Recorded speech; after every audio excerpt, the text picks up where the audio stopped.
আসসালামু আলাইকুম। আশা করি সবাই ভালো আছেন। যদিও এই পরিস্থিতিতে কারোই ভালো থাকার কথা না। তো এই ভিডিওটা আমার অনেক দিন আগের, ভাবলাম ভিডিওটা ছাড়ি। গত কয়েকদিন ধরে ভিডিও দিতে ইচ্ছে করছে না ঠিকমতো, কিন্তু আমি এখন ভিডিও দিই না, আর ভিডিওতে ভয়েসও দিতে ইচ্ছে করে না। অনেক কষ্টে একটা ভয়েস দিলাম। তো আমি যখন দুপুরবেলা দেরি করে ফেলি রান্না করতে, আমার হাতে সময় থাকে না, তখন আমি যা করি আর কি সেটাই আপনাদের সাথে শেয়ার করব। এখানে আমি আলু ছিলে তারপর পাতলা পাতলা করে গোল করে কেটে নিছি, আর এই তো ফ্রাই প্যানে সিদ্ধ বসাইলাম। আর একটু আদা রসুন ছেঁচে নিছি, কারণ আমি আদা রসুন আনছে 2 দিন হয়েছে, অথচ এখনও ব্লান্ডার করিনি। আর এদিকে আমার আদা রসুনও শেষ, সেজন্য একটু ছেঁচে নিলাম। আর ঘরে খুদে চাল আছে, তো এগুলো দিয়ে আমি এখন বোয়া রান্না করব। তো দেখতেই থাকুন। আসলে কি বলবো জানি না আপনারা আমার ভিডিওটা দেখবেন কিনা। আমারও অনেক খারাপ লাগছে বাংলাদেশের জন্য, সবারই মনটা খারাপ বাংলাদেশের জন্য। তবুও প্লিজ বলবো, কষ্ট করে একটু আমার ভিডিওটা দেখে দিবেন।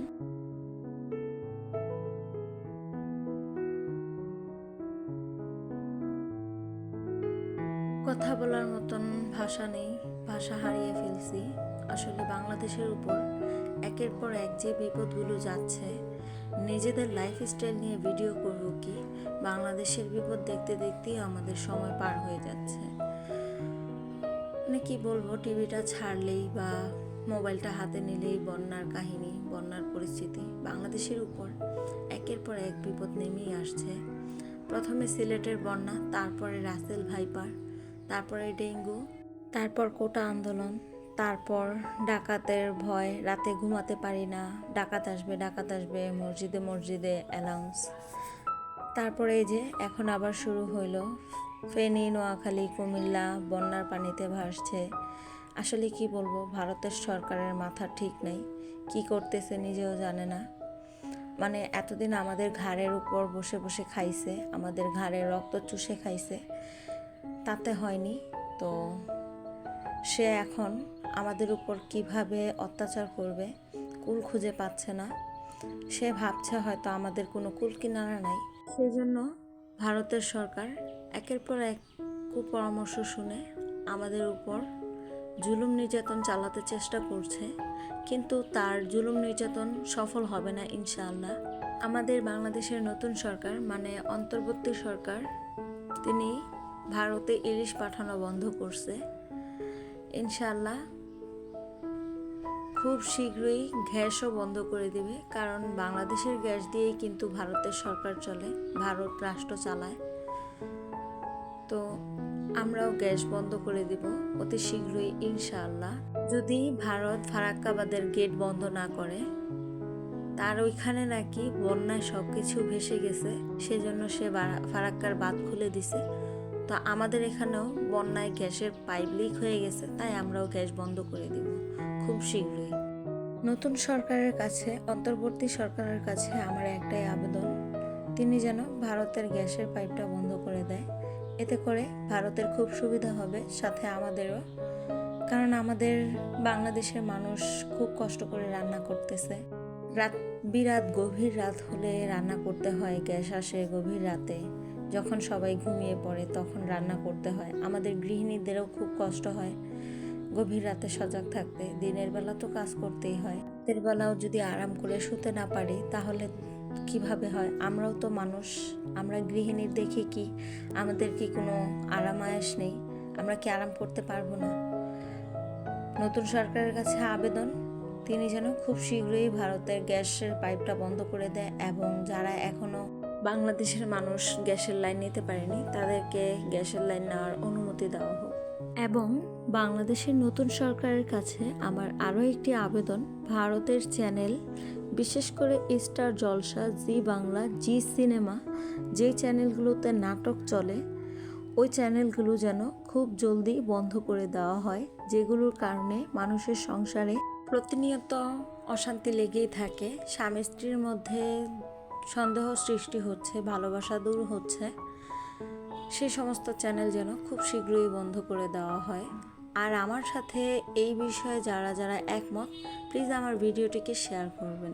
যাতে করে এমন কোনো মানুষের কাছে পৌঁছে যায়, যাতে করে তিনি বাংলাদেশের সরকারের কাছে এই সংবাদটা পৌঁছে দিতে পারেন এবং অনুরোধ করে বলতে পারেন বাংলাদেশ থেকে যেন ভারতের চ্যানেলগুলো বন্ধ করে দেওয়া হয়, বিশেষ করে স্টার জলসা, জি বাংলা, জি সিনেমা, যেগুলো থেকে নাটক দেখে দেখে বউ শাশুড়ির ঘরে ঘরেই দ্বন্দ্ব লেগে আছে, ওই সমস্ত চ্যানেলগুলো।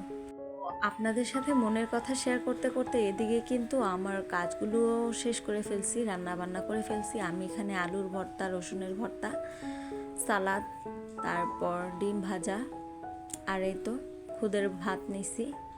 তো এটাই হচ্ছে আমার দুপুরের লাঞ্চ।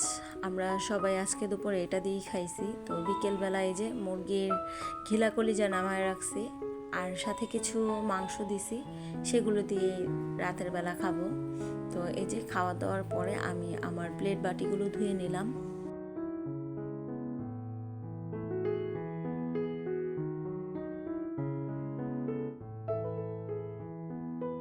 আর এই যে মুরগির ঘিলাগুলি যেগুলো নামিয়ে রাখছিলাম, তো এগুলোকে এখন ভালো করে ভিজিয়ে রাখবো। বিকেলবেলা আদা রসুন ছিলে তারপর ব্লান্ডার করে তারপর আমি এই যে মুরগির ঘিলাগুলি যেগুলো রান্না করব। তো দেখতেই থাকুন। আর হ্যাঁ, আমি যেই কথাগুলো বললাম জানি না কেউ সঠিকভাবে শুনেছেন কি না।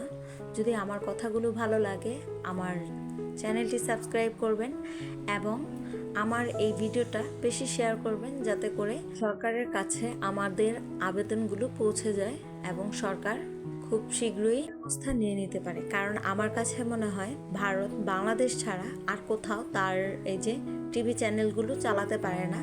কোনো রাষ্ট্রই তাকে অত একটা গুরুত্ব দেয় না বলতে তার চ্যানেলের, যেমন স্টার জলসা, জি বাংলা, যেগুলোতে মানুষের ক্ষতি হবে সেগুলো বাংলাদেশে যেই পরিমাণ চলে অন্য কোথাও এই পরিমাণ চলে না, বিশেষ করে স্টার জলসা আর জি বাংলা।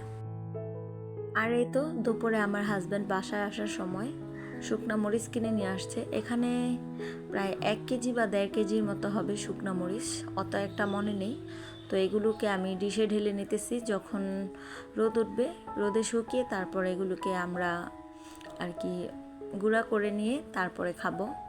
আমরা কিন্তু খাঁটি গুঁড়া হলুদ মরিচটা খাই। তো এই যে মরিচগুলোকে ডিশে ঢেলে নিলাম, এখন রোদের অপেক্ষা, রোদ আসলে তারপর মরিচগুলো রোদে শুকাতে দিব। আচ্ছা, আমি তো সেই কখন থেকে একা একাই বক বক করে যাচ্ছি, একা একাই গুরুত্বপূর্ণ কথা বলছি। আপনারা কি কেউ আছেন আমার এই বক বকগুলো শোনার জন্য একেবারে শুরু থেকে শেষ পর্যন্ত? যদি থাকেন তাহলে অবশ্যই কমেন্ট করবেন এবং আমার ভিডিওটি শেয়ার করবেন। আর এই তো এই যে 2 দিন আগে আদা রসুন আনছে, তো আদা রসুনগুলো না আমি পলিথিন থেকে বের করিনি, এমনিতেই রাখছি। সেটা কিন্তু কেউ জানে না, আপনাদের সাথে বললাম সিক্রেট কথা। তো আমার আদারগুলোর ভিতরে নাই যে দেখেন সাদা সাদাই পড়ে গেছে।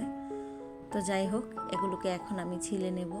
আর এখান থেকে আমি আজকের মতো বিদায় নিচ্ছি। সবাই ভালো থাকবেন, সুস্থ থাকবেন। আর হ্যাঁ, আমার ভিডিওটি প্লিজ শেয়ার করবেন, যাতে করে বাংলাদেশ থেকে ভারতের চ্যানেলগুলো বন্ধ হয়ে যায় এবং গ্যাসের লাইনটাও বন্ধ করে দেওয়া হয়। নতুন বন্ধুদের বলছি, আমার চ্যানেলটিকে ভালো লাগলে সাবস্ক্রাইব করবেন এবং কমিউনিটিতে রিলেটার রাখবেন। আমি 24 ঘন্টা পর ব্যাক দিয়ে আসবো। আর আজকের মতো আল্লাহ হাফেজ, সবাই ভালো থাকবেন, সুস্থ থাকবেন।